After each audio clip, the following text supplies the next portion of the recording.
Good afternoon, Madam Chairwoman and Mr. President, members of the Council. Thank you for the opportunity to present the highlights of the proposed 2023 city budget.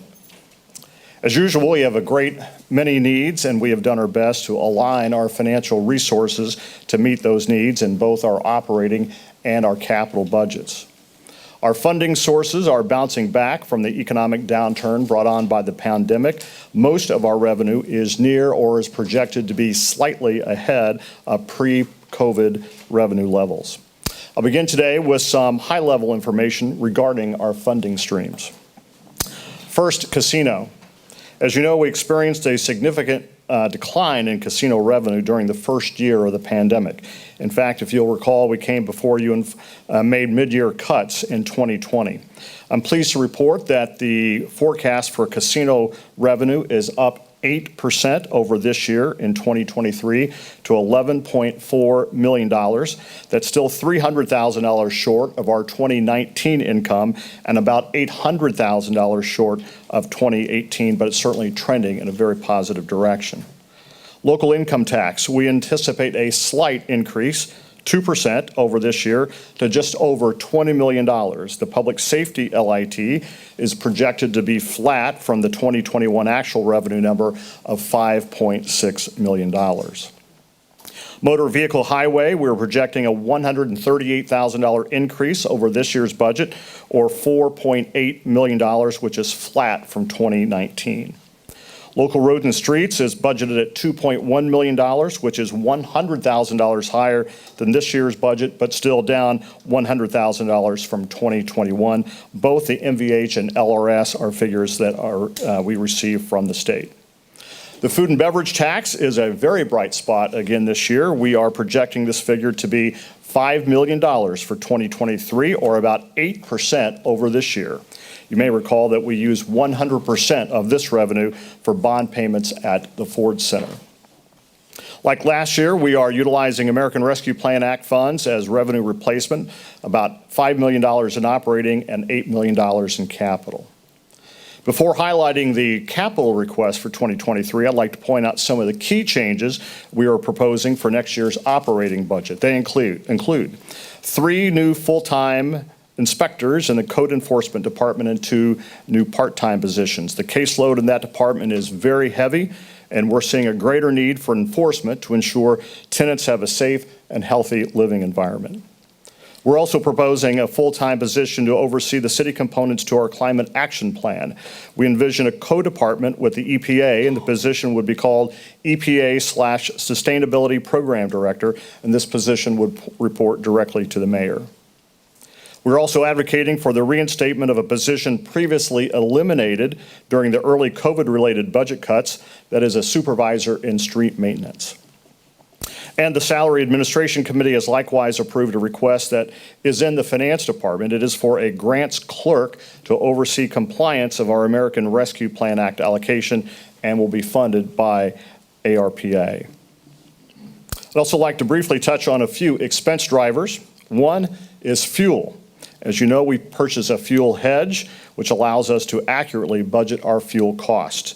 Next year's hedge for unleaded gas will increase to $3.46 per gallon, which is a 50% increase. Our diesel hedge will increase 41% next year. Our current hedge price of $2.30 per gallon will save the city up to $1 million compared to actual pump prices this year. Health insurance is another driver, up a projected 10% next year, which is right at the national average. Higher salaries in some key positions is an expense driver in the new budget. Like every other employer, we face the task of retaining strong talent. We know that from the AIM salary survey and the overall job market in general, that some salaries have required an upgrade in order to keep key personnel. This is across the board, from part-time seasonal workers to key professional talent. It's always interesting, I think, to note the effect of the circuit breaker on our budget. Because of the circuit breaker, we have, depending on how it's calculated, between $14 and $17 million less in revenue to manage the city government. As always, as I've said, it's Prioritizing the capital needs is always a balancing act. Here are some of the highlights that we're presenting to you in the capital budget. Proud to continue our investment in law enforcement, including replacement of tasers and safety vests, 2 new K-9 officers, continued refreshment of police vehicles, continued replacement of portable radios, and of course, continued investment in body camera technology. For the fire department, a new engine to replace the truck at Hose House 4, new automatic external defibrillators, and MCI active shooter response kits. Continued investment in the department's quartermaster systems to ensure that our firefighters have the safest turnout gear possible, and continued investment in repairs to the city's fire stations. We talked about this next item briefly during last year's budget process, and that is a new computer-aided dispatch system. A multi-agency city-county committee has closely examined replacements for our current system, which will become obsolete very soon. That is also included in this year's budget. We propose $30,000 for the ongoing process of upgrading and replacing storm sirens, which falls in the emergency management budget. Also in the area of public safety, we propose ongoing investment in the areas of rodent control, demolition of dangerous buildings, and alley trash cleanup. We want to continue 2 large stormwater projects. One is the repair and or relining of a 96-inch, 4,000-foot-long storm sewer from Covert Avenue and Green River to Fickus Road near I-69. You may recall that this investment will alleviate sinkholes and traffic detours in that area. The other large drainage project is also a continuation of a project that's partially funded this year. A large project on the east side will eliminate flooding through a large residential and commercial area along I-69 from roughly Covert Avenue to Morgan Avenue. We are also budgeting the city's matching funds to federal money that will fund Phase 3 of the Walnut Street Connector from US 41 to Martin Luther King Jr. Boulevard. Phase 2 is currently underway from Weinbach to Van. We are in the right-of-way acquisition process now on Phase 3. We anticipate Phase 3 construction will go to let sometime in the first quarter of 2023.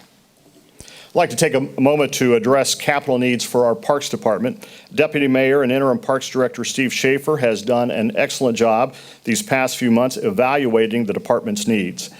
That includes a restructuring of the department. He and Parks Maintenance Director Scott Fankhauser have identified a number of significant needs.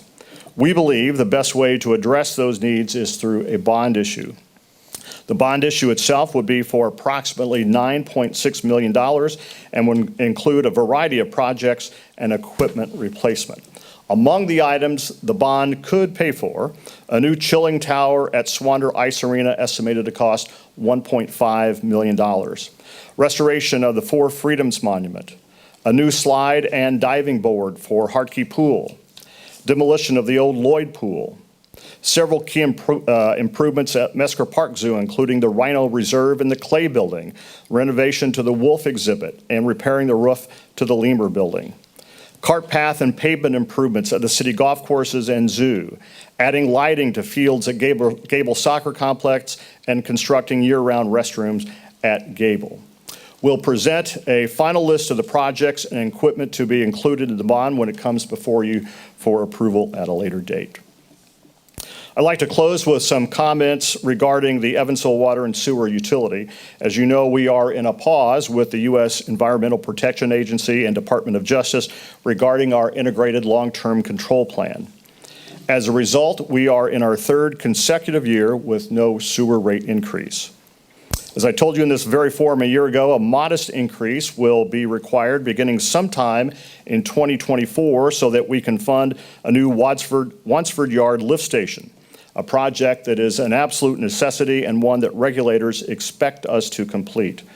We'll actually seek approval for the new sewer rates sometime next year. Again, that would take effect in 2024. We still believe that the next round of sewer rate increases will be lower than first anticipated when we entered into the original consent decree.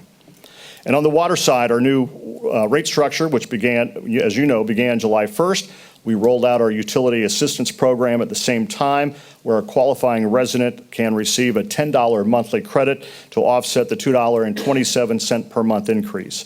To date, 1,914 customers have applied and are receiving assistance. In the coming weeks, we look forward to the usual constructive dialogue on our financial plan. Over the next few days, Controller Russ Lloyd, Deputy Controller Julie Probus, and Deputy Mayor Steve Schaefer will be in attendance, along with department heads, as they present their budgets to you. We appreciate your time. I know this is a tedious process. We certainly appreciate your attention, and we look forward to ongoing discussions. Thank you.